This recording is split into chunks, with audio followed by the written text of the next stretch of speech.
Hello, my friend. Welcome to the content business, where I explore all the different ways that people and brands are making money with content.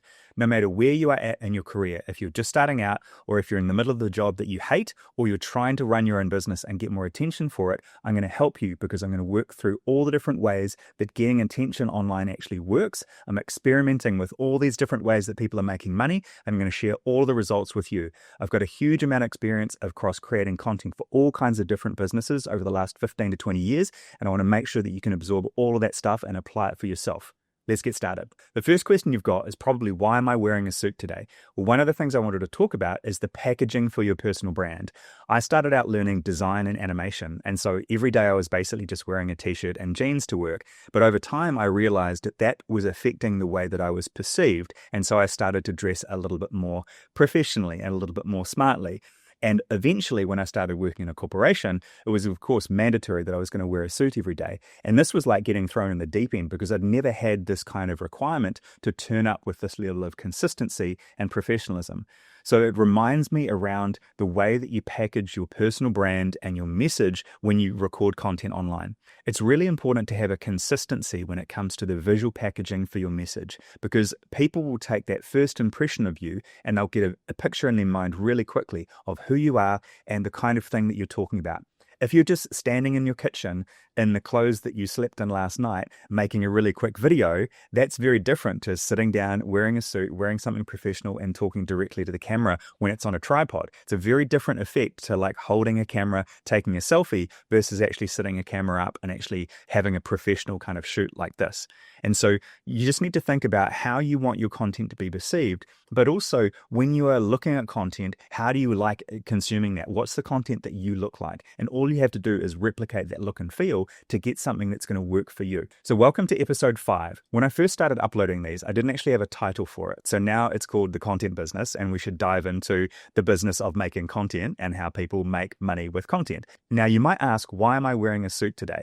Well, I wanted to talk about the packaging that you have for your personal brand, but also how we turn up at work and how we're perceived by different people. Now, when I first started out in my career, I was doing design and animation. So my clothing every day was pretty casual because I was dressing like everyone else was in the studio.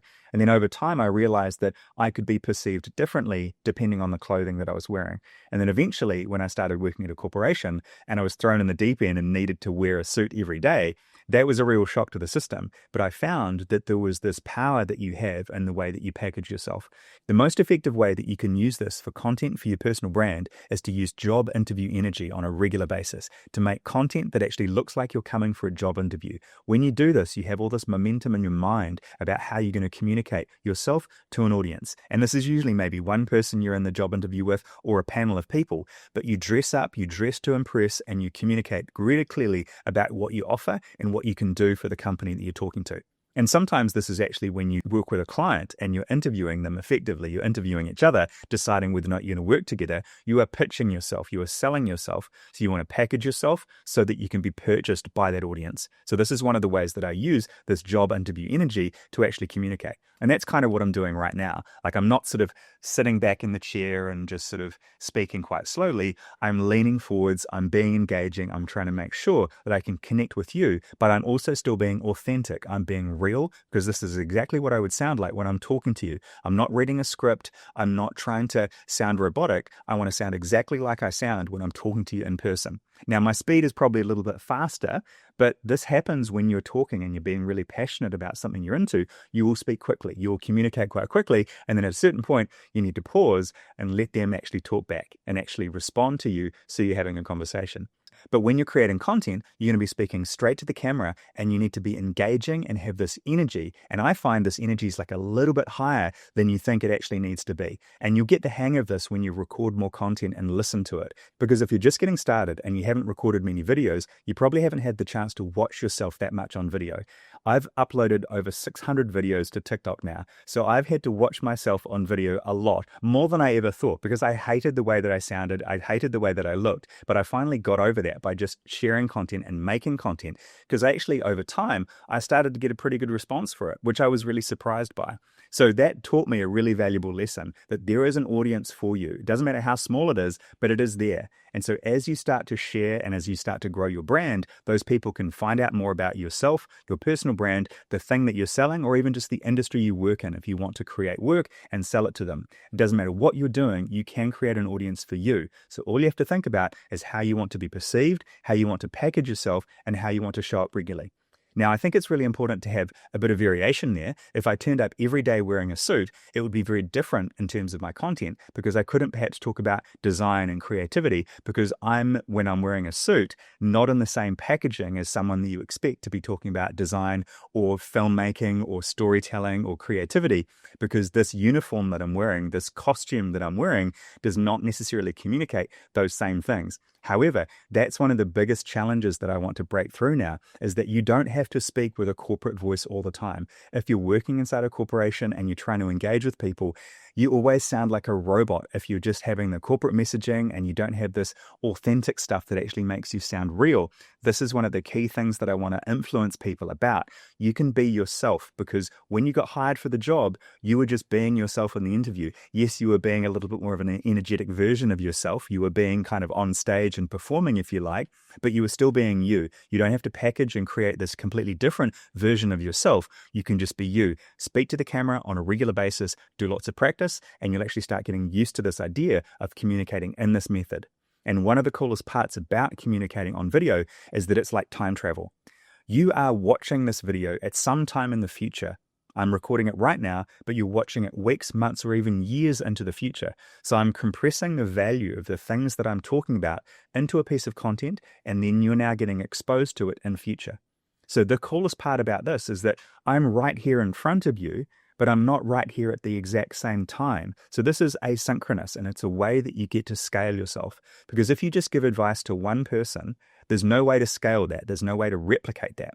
So the coolest thing about creating content and sharing the insights and the experience and the knowledge that you have is that thousands or potentially millions of people can actually benefit from that because you've packaged it into something that they can watch whenever they want. You don't have to be there in person to deliver that information. And that's why this content business works, is that people can discover the value that you have. They can either hire you for a job, they can hire you as a contractor, as a supplier, or they can buy the product or service that you're offering.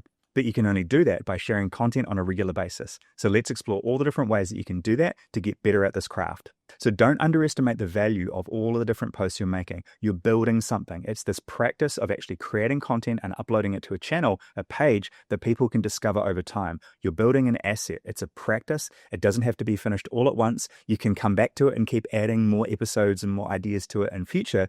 Don't worry about things being perfect. You can improve it and refine it over time. You just have to get started. So how did I go from graphic design to ending up wearing a suit? Well, I'll explain how I got started.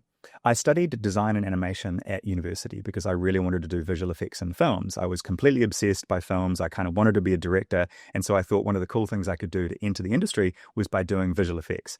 And so I got the most junior level job that I could working on Lord of the Rings in New Zealand way back in the day. And that was to be what's called a rotoscope artist, where you cut out every single frame of film digitally so that things can be composited in the background.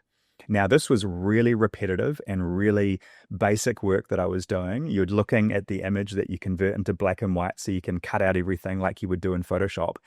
And I was just doing that every single day, and it was driving me crazy. The building and the office we were in, there was no windows. All the windows were blacked out, so there was no reflections on the monitors. And everyone was just sitting there on their computers, just wearing headphones. And as my first job, this was a real shock to the system because I'd come from studying design and doing animation, and I thought it was this collaborative process where you'd sort of talk about what you were going to build and you get some feedback and you deliver something.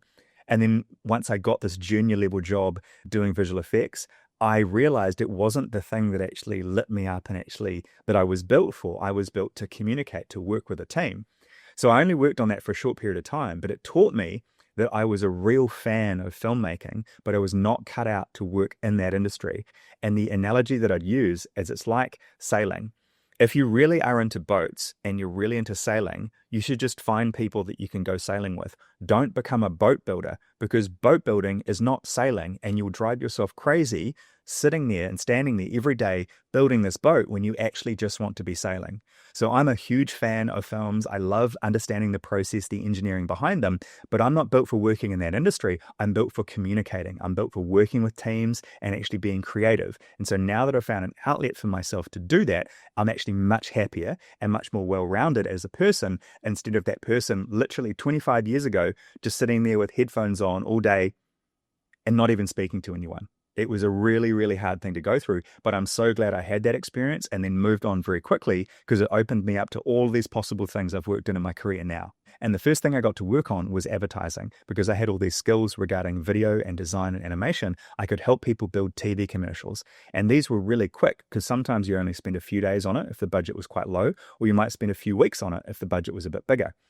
And that was a really, really exciting time, because we were doing all this cool projects and I got to work on all these amazing international brands, because at the time in New Zealand, the New Zealand dollar was quite low in terms of value. So a lot of international brands could come down to New Zealand to shoot their TV commercial. They could fly around the South Island of New Zealand in a helicopter for a few days on a very small budget compared to what that would cost them anywhere else in the world. So you'd get these beautiful landscapes. They could bring their car over if it was for a car ad or anything else they were trying to sell, and you'd capture these really fantastic images. And then you'd also use a local crew to start doing some of the editing and the effects work before you took it back and finished the TV commercial overseas. So this was a really cool process to work through, because it got me exposed to all these international brands. I got to work on TV commercials for Asia, for Europe, for the UK, and for the United States. And so once I did that, I realized there was this possibility to work remotely, that you didn't have to be in the same place as the company that you were working for. Now, at the time, we needed really powerful computers to do video and animation. So you'd have to come into a studio to do that.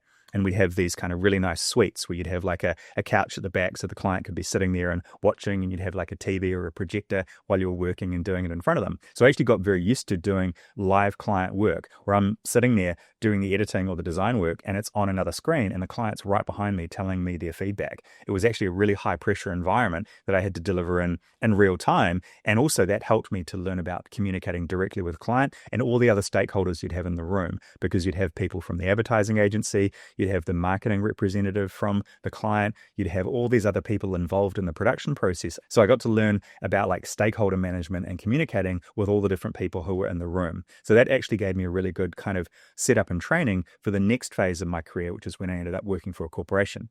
So the way that happened is, when I was working in creative services and doing design and animation and video, I realized there was a little bit of a ceiling on how much you could earn, because unless you started your own studio or you were incredibly brilliant and you had really, really incredible design skills and you could charge top dollar, there was a little bit of a ceiling on how much you could earn per hour. And so I started to think, it'd be really nice to do this switch over. So instead of being a service provider, I could work inside one of the brands that I'd done work for, or I could potentially just do a completely different job inside a corporation. So as it turned out, I accidentally ended up working for a corporation, because I was on LinkedIn updating my profile and there was a job that popped up that said communications specialist. And at the time, I didn't really know what they meant by that. And so I clicked on the ad, and the job description literally just listed every single thing I'd ever done in my career up to that point. They wanted someone who could do video, do design, they could do shooting, they could do editing, they could do audio recording, they could do coaching and directing to make sure someone looked good on camera. And they could also do communication stuff like making social media content and writing scripts and writing articles. And I'd sort of done all these things as a supplier, working with different companies over the years, making design and advertising and marketing communications material. Because as my career went on, I started working on more and more corporate content, because all the other senior designers I worked with didn't want to work on the corporate video for the annual general meeting. I ended up being the person who worked on that. But I thought it was fascinating. I really loved doing that stuff. So that actually set me up really well to work inside a corporation, because all of the language everyone was using was corporate. So when I saw this entire job description, I was like, oh, I can actually do all those things. But they wanted someone who had 10 years experience. I was like, you don't need 10 years experience to just shoot video on camera and put a script together and direct someone. But what I realized is they wanted like a fully grown adult. They wanted someone who could do executive coaching and work with the CEO and prepare everyone and make sure the stuff looked good. And so, of course, I went and interviewed and they loved me and they offered me the job. And then on my second day, I'm literally recording the CEO on video and teaching him how to do selfies for LinkedIn. So that was a real shock to the system. I was thrust in totally to the senior level of the organization to help them communicate better. I had to play catch up to what this meant in terms of my professionalism and my routines and my self-discipline, because the new packaging that I was wearing to do this corporate job wasn't something that I was used to. And that was the first period of how that worked in New Zealand for 2.5 years, working in this communications role. And then there was another job that opened up in Australia that was in their international business development team for commercial banking, which I had no idea what that was at the time, but they wanted someone who had a little bit more communications experience. They wanted someone who'd been to China before. They wanted someone who'd been on a trade delegation, and I'd been the video guy on a trade delegation for the New Zealand team. So that job came up and I applied for it and I got that job. And so I jumped on the plane and I moved over to Australia, and I was really thrown in the deep end then, because in Australia, there's so many more layers of management between you and the CEO. Because in New Zealand, my boss was the head of communications and his boss was the CEO of the bank in New Zealand. So if my boss was away for any reason, I would just go to the CEO because he was my boss's boss. But in Australia, there was 7 levels of management between me and the CEO. So it's much, much bigger organization, much more complicated. And everything in Australia was far more corporate, far more there was much more planning involved. There was so many more reports. There was all the structure that I was not used to. So working for a corporation in New Zealand was a lot more horizontal. They simply didn't have those people there who would request the reports, who would read them, who would then present them to their bosses. Whereas in Australia, the organization was large enough. You had all these additional layers where people were asking for reports, they were analyzing them, they were presenting them to their boss. And from the outside, if you haven't worked inside a corporation, you think of this as all just like busy work that actually isn't important. And I think there is an argument that that is kind of the case sometimes now, because I saw a thing recently, which I love, which is the idea of a modern corporate organization is actually the meeting industrial complex. The entire corporation is designed to have meetings. The board of directors has meetings. The shareholder groups have meetings. The managers have meetings. The teams have meetings. Every day, everyone just has meetings all day long. And at some point, you still actually have to execute the work that you decided in the meeting. And that's the constant battle between this idea of just turning up, showing up, being present, being part of these teams and presenting this work to your manager and to the team that you're working with, but also actually doing the work. Now, when you are working on your own business and you're actually just working in a smaller team, you're far more focused on execution and all the things that have to get done. When you work in a larger organization, there's all this communication that happens across, what do they say, cross-functional teams where you communicate across the organization, let people know what's going on. Now, of course, my role in terms of communications was to help people in the organization communicate with other parts of the organization, but then also help that particular part, which was commercial banking and international business, communicate with potential customers and existing customers so they knew what we were also offering. The most important thing that I learned from working in a corporation was around strategy, because we were working with business owners who were exporting their products overseas. They had to have a really clear strategy around how they were going to do that, but also a strategy for the market entry, basically what's called a go-to-market plan. So they could be really clear on the type of consumer they were targeting, the way that that consumer was going to perceive the product, and any things they had to do to adjust and adapt their messaging and even their packaging and their branding to suit that potential overseas audience, because that audience overseas is different to the domestic audience they had in Australia. So they had to get really clear on how the product was going to be perceived by testing it, then also execute that strategy and change over time to adapt to the feedback they were getting from the market. So this was all the stuff that I had not been exposed to before, because generally I was just creating advertising and communications content. I wasn't part of the strategy process.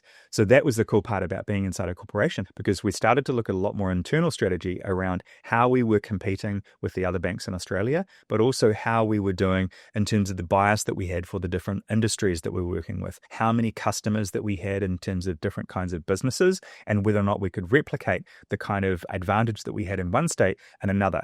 So for example, in Sydney and Melbourne, we might be slightly better at working with a specific kind of industry in that state. And so we could try to work out, can we replicate the same thing there? Can we kind of catch up? Or have we already done like a really decent amount of work in that particular state? And so we're pretty good. Like, what does good look like? But also that was a really important takeaway for me as well when working with managers, is to basically ask a manager, what does good look like for this project? Because often I would over deliver. And so I got really good at basically asking, what is the deliverable for this? What's the output you actually want? Because if they said, I just want a presentation, like, can you put some slides together for me? I wouldn't know how many that was. And so I got better at saying, how many slides do you want? What does good look like? What is the deliverable actually for this? Because I'd go off and make like 8 or 10 slides, and it's way too much stuff for what they needed. And my manager would say, just give me 3 slides. And I was like, oh, right, you actually want something quite succinct. You don't need this long, like, marathon. Because I can obviously sit here and talk for probably an hour to the camera and create all this podcast content. And the manager just wanted like 2 or 3 minutes of content. So editing myself and making it more succinct and kind of like compressing information into these really rich insights was a really important thing that I learned as well. So what I'm now doing is taking these long form podcast episodes and then chopping them up into smaller vertical video shorts, basically clips. Now I'm using AI tools to sort of identify the right part, but then I will go and do some additional editing. I'll add the subtitles and then put that as part of my inventory that I keep uploading. And so I think one of the cool things about this is that you can put yourself in this environment that you can film, like I'm in a hotel room right now, and you can set yourself up with the camera and you can speak for quite a long period of time to get a whole bunch of different content that you can use in different ways. And you might end up splicing different pieces of that content together because you'll come across different topics, or you might end up using the whole thing as a long form piece of content. It doesn't matter what the approach is. It's just about experimenting with all the different types of content creation methods and processes and approaches to see what works for you, what is easy for you, what's easy for you to do every single day. And if you can discover that, then you can start to create more content and have more output, which increases your discoverability. Most people are not paying much attention to what you are doing. You have to remind them on a regular basis. So in your group of friends, there may be people who have told you before about what their greatest failure was, but I bet you actually can't remember it. They can remember it, but you can't remember it. So when you think about it for yourself, you have all these ideas in your mind about the way that you're perceived and the biggest thing that went wrong on a project you're working on, or your biggest failure as a business owner, or your biggest failure as a staff member. Most of your friends that are really close to you can't remember what those were. And also your colleagues forget those really, really quickly as well. So you just have to keep showing up and turning up and building this momentum, because this action bias that you can have to do more stuff, to share more things, to try more things, to experiment more will get you closer to the success that you're looking for. You have to create this momentum for yourself. And one of the ways that I started to do that was by creating content every single day and uploading it. Instead of just consuming content, I wanted to become a producer. Now, my content is not perfect. I'm still learning how to do this better, and you'll be going through this journey too. But the idea that you can wait and work out how to do it perfectly is not how you do it. You just do it better by iterating and improving over time. Content creation is a practice. You literally practice doing it, but it's a practice that you do, like going to the gym or anything else that you do that's a habit and a routine. Content creation is exactly the same thing, but it gives you scale. It gives you reach for whatever you're trying to do in your career. If you just want to get a better job, if you want to sell your product, or you want to switch industries, whatever you're trying to do, a personal brand will be really valuable for this, because we buy from people. We don't really like to buy from a brand. We want to buy from a person who's speaking on behalf of a brand. We want to connect with people who can tell us about what they're offering. They can tell us logically the benefits that it would do for us, and then we can make a decision about whether or not we actually want to engage with that thing. If you're making a decision to purchase something from a landing page, there was probably a video on that with a person that was explaining it to you. It's very unusual for you to make a purchase online unless someone has actually communicated to you by speaking to you about what the benefits are. At some point, you've seen a person talk about this product or service, they've communicated the benefits to you, and you've decided to take action to actually buy it. So you can do exactly the same thing for your personal brand, to potentially get hired, to switch into a new industry, to learn more, or to sell the product or service that you're offering. You are still getting purchased and bought by an audience. So the only thing you have to do is start practicing this more to reach the audience that you want. It's not perfect, and it's also never finished. This is a practice that keeps growing and developing over time, but you have to get started in order to connect with the people who can take what you're offering. Not everything is going to go perfect when you're creating content. I just lost like 25 minutes of what I was recording because my phone ran out of space. So you have to be able to bounce back from that and get yourself back to the same level of momentum and speed and all the stuff you were talking about, and not take it personally. And that was the thing that I really learned from when I was working, is not take things personally. People don't mean these things to be critical necessarily, and they don't even know you. Like if they're making a comment on social media, they don't know you personally. They're just making a critical comment because they think you're like someone that they don't like. And so they're just making that comment. And the comment's always about them, right? It's something that they can't handle and they're expressing themselves. So I don't take that stuff personally anymore, which has made me a lot more resilient about sharing more on a regular basis and creating more. I'm sitting here in a hotel on Sunday, like making stuff because I want to share it with you so you can learn how to kind of do this for yourself, but maybe just get more momentum. Like you've already got the knowledge, but sometimes you just need someone to say, I want you to do this. I want you to be successful. I want you to create the stuff that's going to get you the attention that you can connect with the audience that you want to. That's genuinely why I'm doing this, because I hoped I could find someone who would give me this kind of advice. And then I realized I was the person. This was me like just talking to myself and like hyping myself up about the ability to connect with an audience, create this content around what you do and what you know, your expertise, and package it into something that people can consume. You can find an audience for the thing that you offer to people, and I can do the same. So that's why I'm doing this, is to share the process of doing it, experiment with the stuff that works, and literally just try to do it and see if it works. Because everyone else that we've seen who seems to be successful doing this just didn't experiment the same way that you and I are doing it. There's no right or wrong way to do this. It's all a big experiment, a practice about creating content and seeing what works. So don't worry if it goes wrong sometimes and you lose some footage and you've just got to get back and press record and do it again. You will get to the destination you want to go to, but it is a journey. It's a practice. It's something we're doing together. There's no perfect way to do it. We're just doing it every single day. But if you decide that you don't want to do it and you don't want to show up, you will be invisible. But these platforms give you a way to be discoverable. You have to be visible if you want to get what you want out of life. People need to know what you want. You need to tell them, you need to connect with them, and then they can make a decision if they're going to actually get that from you and actually give you that opportunity, right? If they're going to buy what you have to offer, or if they're going to engage you in a way that you can work with them. But to do that, you have to communicate what you want to people. So that's why we're doing this, and that's why we're doing it together. Thanks for watching. I'll see you again soon. I wonder if I'll still be wearing the suit next time. If this gets lots of views, I'm going to just be the guy in the suit. Oh well, we'll find out. See you later.